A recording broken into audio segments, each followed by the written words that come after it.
A blessed morning to each and every one of you.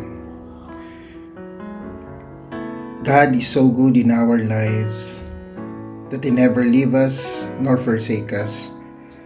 Despite of the things that we are encountering sa buhay natin, laging sapat ang grasya ng Panginoon sa bawat isa sa atin. Kailanman hindi nagkulang ang Diyos na patuloy na siya'y nagmamahal at patuloy na nag-iingat sa bawat isa sa atin.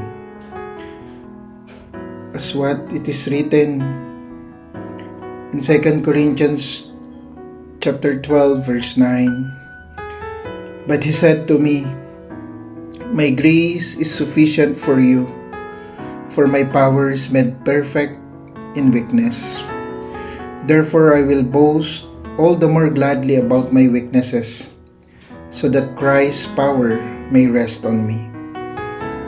Very clear na ang grasya ng Panginoon ay sufficient para sa bawat isa sa atin. It's all by the grace of the Lord why we are able na nagpapatuloy sa buhay. Dahil lang talaga sa grasya ng Panginoon. At kung ikaw nawawalan ng pag-asa sa pagkakataon na ito, lagi mong tatandaan that the grace of the Lord is so sufficient in your life. And always remember,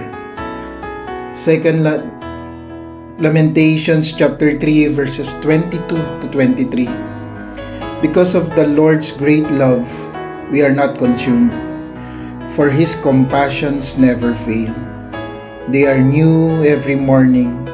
Great is your faithfulness. Alam nyo mga kapatid, mga ka-winner, ang pagmamahal ng Diyos kailanman hindi nagmamaliw. Ang pag-ibig ng tao ay nagbabago. Pero ang Panginoon, kahit na ika'y nagkulang, na kahit ikaw ay makasalanan, ang bawat isa sa atin ay makasalanan, patuloy na pinaparanas ng Diyos ang kanyang pag-ibig. It is new every morning. Kaya masarap na tayo ay ma-in-love sa Panginoon dahil hindi po sayang ang lahat ng mga bagay o lahat ng paglilingkod natin sa Diyos.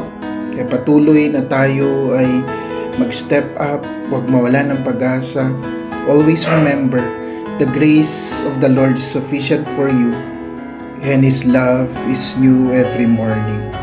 God bless everyone, and always continue to keep your faith burning.